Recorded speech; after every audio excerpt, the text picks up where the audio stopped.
Edwina Alexander, Australian by birth, European by adoption, and one of the best female riders in the world.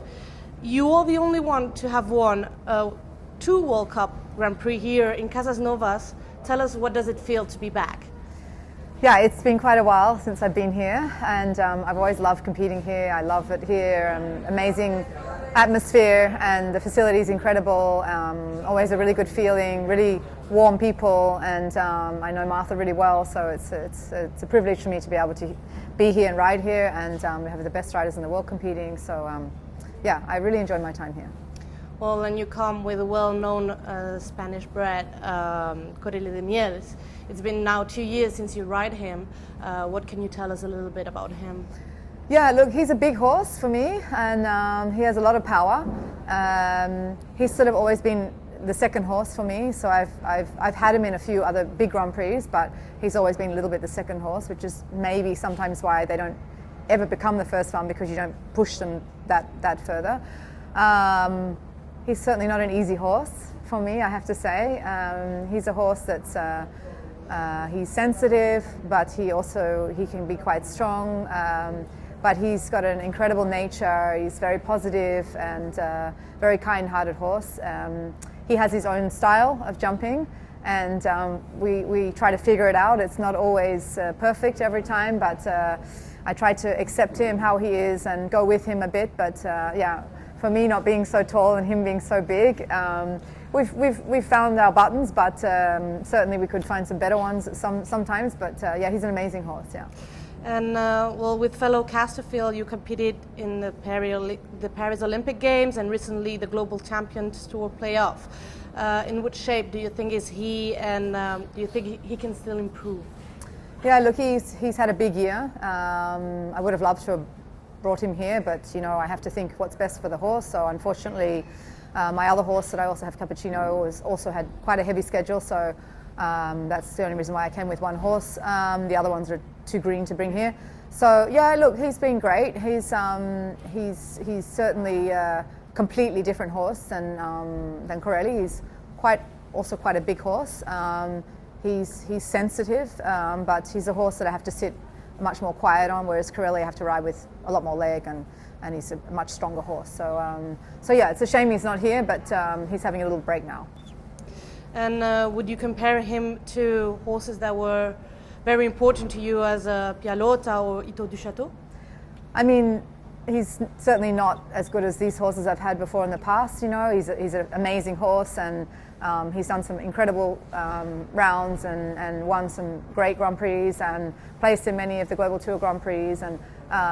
But okay, he's not as fast and as winner as the other ones. I've been extremely fortunate. I've had some unbelievable horses. Ito du Chateau, Pilota, California, Tequila, Carachine. I have a list, so I'm very happy with what I've had. I'm very fortunate and very grateful, and he's my best horse at the moment. So we try to make the best we can and pick the right competitions for him, and try not to run him too much off his feet, and try to get him in the best program possible. And well, since 2016 you haven't reached a World Cup final.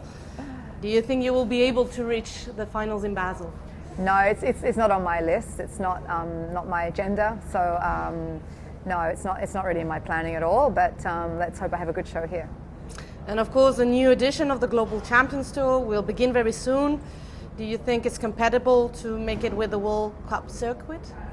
Look, I think you need enough horses to do the two, and I think if you don't, you have to really, specify on what you want to do, and you really have to aim, your horses and make the best program you can. It's quite hard to do both. It's a heavy season, but look, people can choose how they want to do the sport.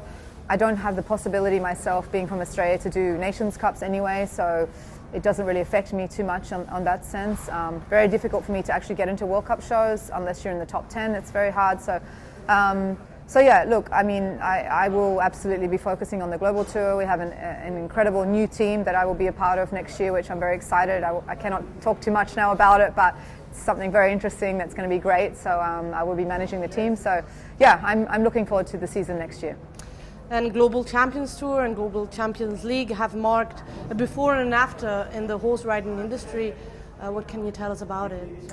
Yeah, look, what I think is incredible is that all these amazing locations, so it's a bit of a lifestyle as well, but what's fantastic is there's so many young riders that are coming up and that I see growing through the sport, growing much faster. They're competing against the best riders in the world, so I think it's amazing that young riders can be a part of this and to be built into this system, which is not easy. And I think on top of that, you know, the horses are very well looked after. They have 5-star accommodation, and the number one is the horses for us. So that's what's important at the end of the day. But and they make sure that we have the best footing and everything goes to plan. So yeah, I think to be competing on these shows is fantastic. Yeah. And well, a little throwback. You started riding at the age of 8 in Australia, then you settled down in Europe in '98, first in Belgium, now in the Netherlands. Do you think it was a must to improve your sport career?